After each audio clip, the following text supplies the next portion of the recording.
Ang hukbo ni Isboset sa pangunguna ni Abner ay lumabas sa Mahanaim upang pasukin ang Gibeon. Ang hukbo naman ni David sa pangunguna ni Joab na anak ni Zeruias ay lumabas din mula sa Hebron. Nagtagpo ang dalawang pangkat sa may ipunan ng tubig sa Gibeon at magkatapat na humanay. Sinabi ni Abner kay Joab, "Palabasin mo ang magagaling ninyong tauhan, at isa-isang makipagtagisan ng lakas sa mga tauhan namin."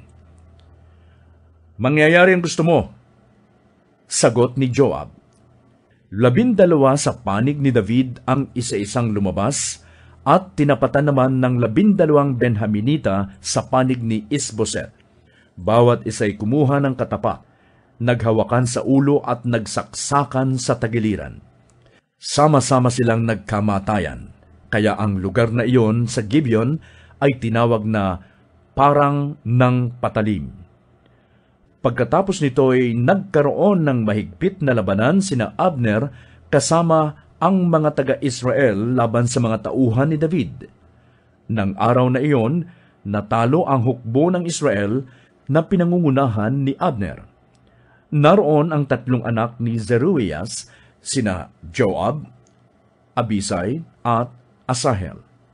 Si Asahel ay simbilis ng usa kung tumakbo. Tuloy-tuloy na hinabol niya si Abner. Lumingon ito at siya'y tinanong, "Ikaw ba si Asahel?" "Oo, ako nga," sagot niya.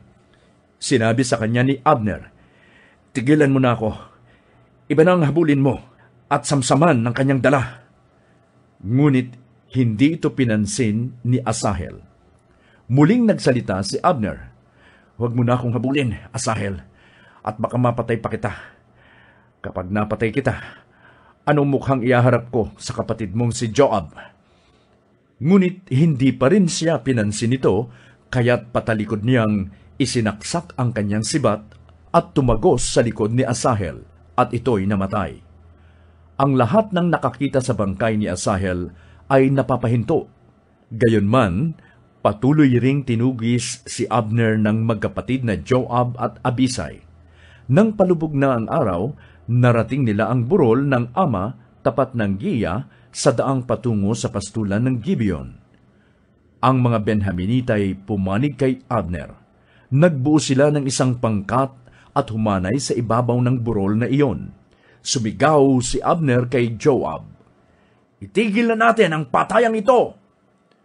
Wala itong magandang ibubunga. Patigilin mo na ang iyong mga tauhan sa paghabol sa kanilang mga kamag-anak." Sumagot si Joab, "Saksi kong Diyos na buhay, kung hindi ka nagsalita, hindi ka nila titigilan hanggang umaga."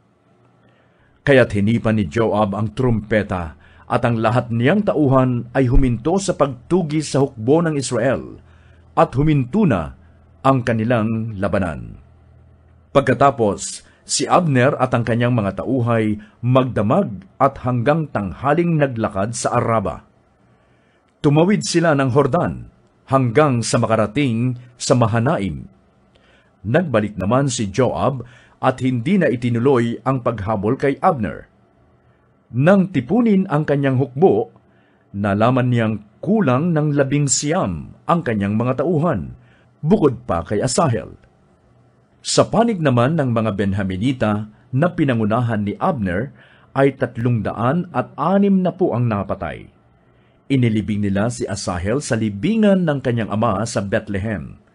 Magdamag na naglakad ang mga tauhan ni Joab at mag-uumaga na nang dumating sila sa Hebron.